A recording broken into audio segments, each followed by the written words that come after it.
தெளிவாக புரிந்து கொள்ளுங்கள், தெளிவாக புரிந்து கொள்ளுங்கள்.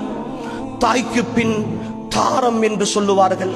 ஒரு தாய் மரணித்தால் அந்த தாயினுடைய இடத்தை ஒரு நல்ல மனைவியால் அடைக்க முடியும்.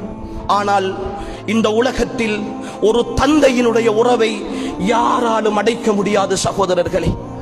ஒரு தந்தையினுடைய இடத்தை அந்த தந்தையால் மட்டும்தான் நிரப்ப முடியும். அந்த தந்தை செய்த நிர்வாகம், இந்த உலகத்தில் எத்தனை பெரிய நிர்வாகிகள் வந்தாலும் அவனுடைய சிறிய குடும்பத்திற்கு அவன் செய்த நிர்வாகத்தை போன்று வேறு யாரும் நிர்வாகம் செய்ய முடியாது சகோதரர்களே. தந்தையினுடைய இடத்தை இந்த பூமியில் யாரும் நிரப்ப முடியாது. இன்னொரு பாஷையில் அறிஞர்கள் சொல்லுவார்கள், அன்புக்குரியவர்களே, இந்த உலகத்தில் அல்லாஹுவால் படைக்கப்பட்ட ஒரு உன்னதமான மனிதர் ஸல்லல்லாஹு அலைஹி வஸல்லம் அவர்களுக்கு அல்லாஹு தஆலா இந்த உலகின் எல்லா நியமத்துக்களையும் கொடுத்தான், எல்லா அருள் பாக்கியங்களையும் கொடுத்தான். ஆனால் அல்லாஹுவின் தூதருக்கு கொடுக்காத ஒரு அருளை இந்த உலகத்தில் எனக்கும் உங்களுக்கும் அல்லாஹ் தந்திருக்கிறான். அன்புக்குரியவர்களே, தந்தையை பராமரிக்கிற அருள். தந்தையின் முகம் காணாமகத்தான் அல்லாஹுவின் தூதர் பிறந்தார்கள். அந்த பாக்கியம் அல்லாஹுவின் தூதருக்கு கூட கிடைக்கவில்லை. ஆனால் அந்த அருளை, அந்த பாக்கியத்தை, அந்த வாய்ப்பை என்னுடைய கண் முன்னே நடமாடுகின்ற சுவர்க்கமாக அல்லாஹ் தந்ததற்கு பிறகும் கூட அதை புறக்கணிக்கிறோமே, அதை எட்டி உதைக்கிறோமே.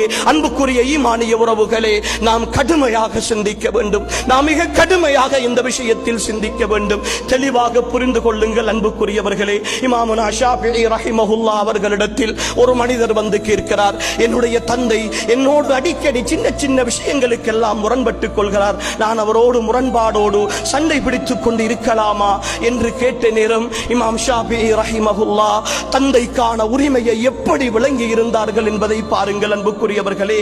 உன் தந்தையோடல்ல, உன் தந்தையோடல்ல, உன் தந்தை போடுகிற செருப்போடு கூட, உன் தந்தை அணிகிற பாதணிகளோடு கூட நீ முரண்பட்டு விடாதே என்று சொல்லி அனுப்புகிறார்கள் அந்த மனிதனுக்கு. தந்தைக்கு முன்னால் குரலை உசைத்து பேசுகிற, தந்தையை இரண்டாம் தரமாக கணிக்கிற, நீங்கள் எல்லாம் என்ன செய்திருக்கிறீர்கள் என்று கேட்கிற, நீங்கள் எல்லாம் ஒரு மனிதனா என்று கேட்கிற என் ஈமானிய உறவுகளே, வார்த்தைகள் கவனம், வார்த்தைகள் கவனம். சுவர்க்கத்தை நிராகரிக்கிற, சுவர்க்கத்தின் நடுவாசலை இழுத்து மூடுகிற அந்த பணியை இலகுவாக செய்து கொண்டிருக்கிறோம்.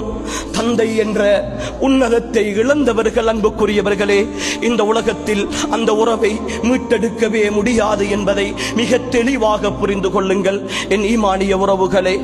தந்தை அல்லாஹ் அப்படித்தான் படைத்திருக்கிறான். ஒரு ஆணாக என்னுடைய பிள்ளையின் மீதான பாசம் எனக்கு இருக்கிறது, என் பிள்ளையின் மீதான அன்பு இருக்கிறது. ஆனால் என் மனைவியைப் போல, என் பிள்ளையின் தாயைப் போல என்னால் பாசம் காட்ட முடியாது. நான் கொஞ்சம் கண்டிப்போடு இருக்க வேண்டும். நான் கொஞ்சம் கண்டிப்போடு இருந்தால்தான், கொஞ்சம் அதட்டினால்தான், கொஞ்சம் ஏசினால்தான் அந்த நிர்வாகத்தை சரியாக செய்ய முடியும். இதுதான் மனிதனுக்கு அல்லாஹ் கொடுத்திருக்கிற இயல்பு. அர்ரிஜாலு கவ்வாமூன அலன் நிஸா, அர்ரிஜாலு கவ்வாமூன அலன் நிஸா.